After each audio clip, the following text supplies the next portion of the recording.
بسم اللہ الرحمن الرحیم۔ ماہ جمادی الثانی سن 13 ہجری میں حضرت ابوبکر صدیق رضی اللہ تعالیٰ عنہ کو شدت کا بخار رہا۔ جب آپ کو یقین ہوا کہ وقت آخر آن پہنچا ہے تو آپ نے سب سے پہلے عبد الرحمن بن عوف کو بلا کر خلافت کے متعلق مشورہ کیا۔ عبد الرحمن بن عوف رضی اللہ تعالیٰ عنہ سے آپ نے فرمایا کہ عمر کی بابت تمہارا کیا خیال ہے؟ انہوں نے کہا کہ عمر کے مزاج میں سخت گیری زیادہ ہے۔ آپ نے فرمایا کہ عمر کی سختی کا سبب صرف یہ ہے کہ میں نرم طبیعت رکھتا ہوں۔ میں نے خود اندازہ کر لیا ہے کہ جس معاملے میں میں نرمی اختیار کرتا تھا اس میں عمر کی رائے سختی کی جانب مائل نظر آتی تھی، لیکن جن معاملات میں میں نے سختی سے کام لیا ان میں عمر ہمیشہ نرمی کا پہلو اختیار کرتے تھے۔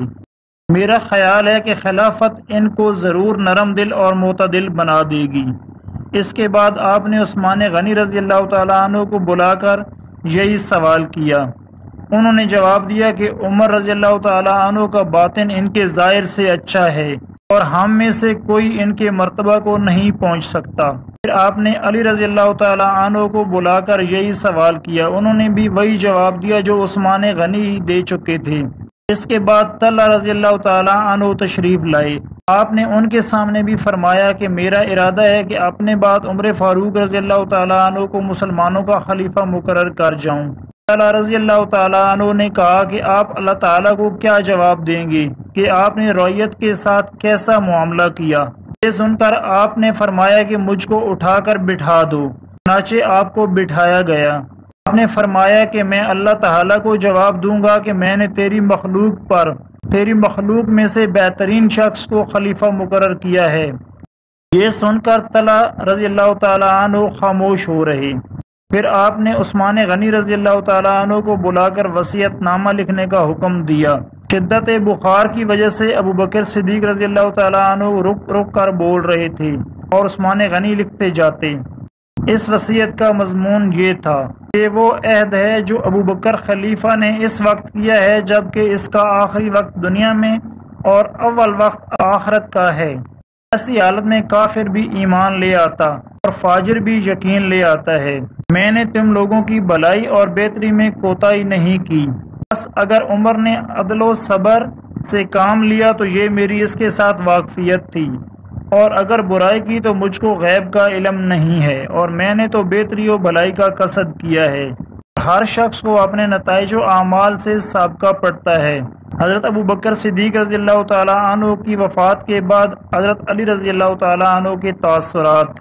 جس وقت ابوبکر صدیق رضی اللہ تعالیٰ عنہ کی وفات کی خبر مدینہ میں پھیلی تمام شہر میں کوہرام و تلاطم برپا ہو گیا اور وفات نبوی صلی اللہ علیہ وآلہ وسلم کے دن کا نقشہ دوبارہ لوگوں کی نگاہوں میں پھرنے لگا۔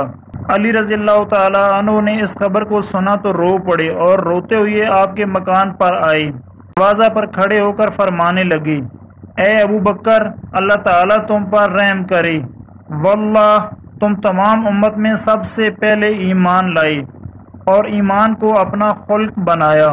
تم سب سے زیادہ صاحب ایقان، سب سے غنی اور نبی اکرم صلی اللہ علیہ وآلہ وسلم کی سب سے زیادہ حفاظت و نگہداشت کرتے، اسلام کے سب سے زیادہ حامی اور خیر خواہ تھے، خلق میں، ہدایت میں نبی اکرم صلی اللہ علیہ وآلہ وسلم سے قریب تر تھے۔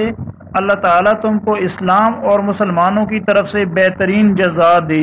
تم نے آپ صلی اللہ علیہ وآلہ وسلم کی تصدیق کی جب دوسروں نے تکذیب کی، اور اس وقت رسول اللہ صلی اللہ علیہ وآلہ وسلم کی غمخواری کی جب دوسروں نے بخل کیا۔ جب لوگ نصرت و حمایت سے رکے ہوئے تھے تم نے کھڑے ہو کر اللہ کے رسول کی مدد کی۔ اللہ تعالیٰ نے تم کو اپنی کتاب میں صدیق کہا ہے۔ تم اسلام کی پشت و پناہ اور کافروں کو بھگانے والے تھے۔ نہ تمہاری حجت بے راہ ہوئی اور نہ تمہاری بصیرت ناتواں ہوئی۔ تمہارے نفس نے کبھی بزدلی نہیں دکھائی۔ تم پہاڑ کی مانند مستقل مزاج تھے، اندھ ہوائیں تم کو نہ اکھاڑ سکیں نہ ہلا سکیں۔ تمہاری نسبت نبی اکرم صلی اللہ علیہ وآلہ وسلم نے فرمایا کہ ضعیف البدن قوی الایمان منکسر المزاج اللہ کے نزدیک بلند مرتبہ، زمین پر بزرگ مومنوں میں بڑے ہیں۔ نہ تمہارے سامنے کسی کو طمع ہو سکتی ہے نہ خواہش۔ کمزور تمہارے نزدیک قوی اور قوی کمزور تھا، یہاں تک کہ کمزور کا حق دلا دو اور زوراور سے حق لے لو۔ جزاکم اللہ خیرا۔